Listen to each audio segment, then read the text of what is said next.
In 1939, the Soviets had imprisoned several thousand Polish officers.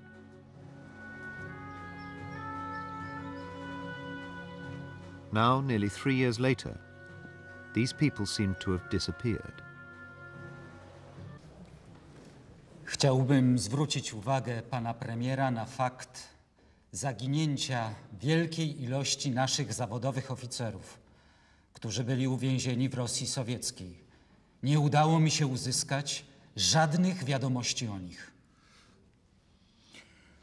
It may be that the Russians are averse to letting the officers go for fear of the stories they might spread about their treatment in Russia.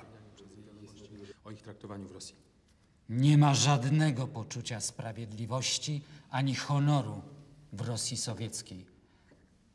Ani żadnego człowieka w tym kraju, którego słowu można by wierzyć.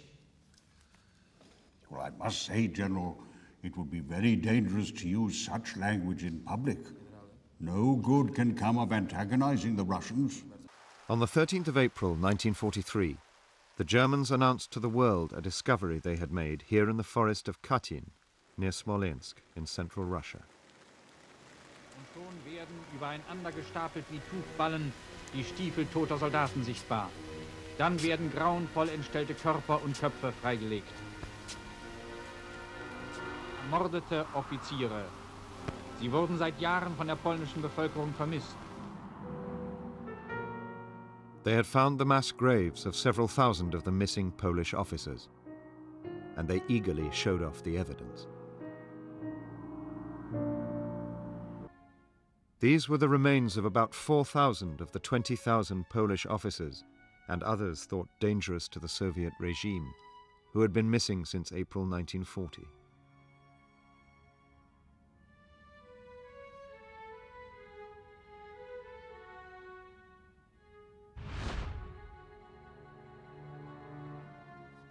In March 1940, Stalin and other leading members of the Politburo had signed the document which led to the murders, though the Soviets officially denied they had committed the crime until 1990.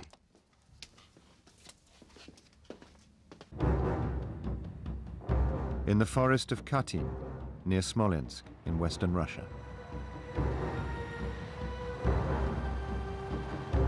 By the time the Allies met at Tehran, the Soviet secret police had cordoned off the forest in order to create one of the most elaborate cover-ups of the war.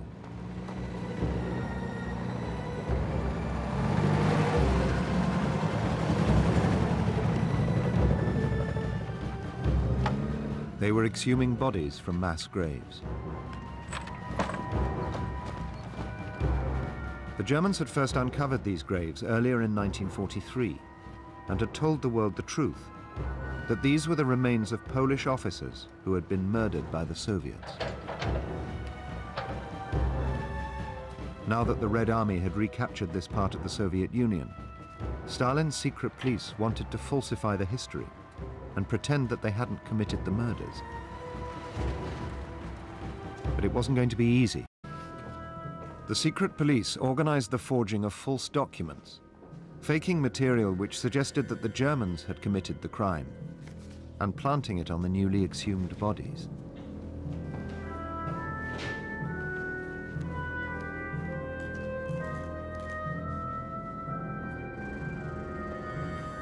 The Soviet authorities also dealt with the troublesome local eyewitnesses, like a forester called Kiselev, who had told the Germans the truth about the crime. Что на протяжении 4-5 недель весной 1940-го, что слышал выстрелы и крики, и на этом основании сделал вывод, что эти люди были расстреляны.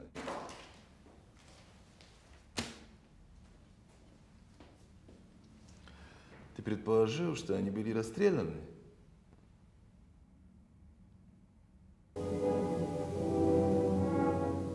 In January 1944, less than 2 months after the end of the Tehran Conference, the Soviet authorities went public with their attempt to con the world about the murders at Katyn.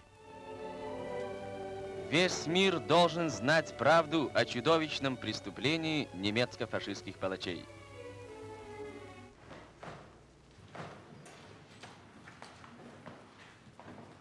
The falsified documents showing the Poles had still been alive in 1941, a year after the Soviets had in fact murdered them, now took pride of place in the film propaganda.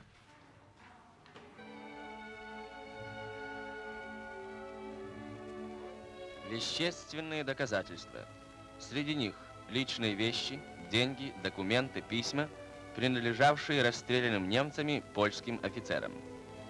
Открытка написана на польском языке военнопленным польским офицером Станиславом Кучинским из лагеря ОН номер 1 и датирована 20 июня 1941 года.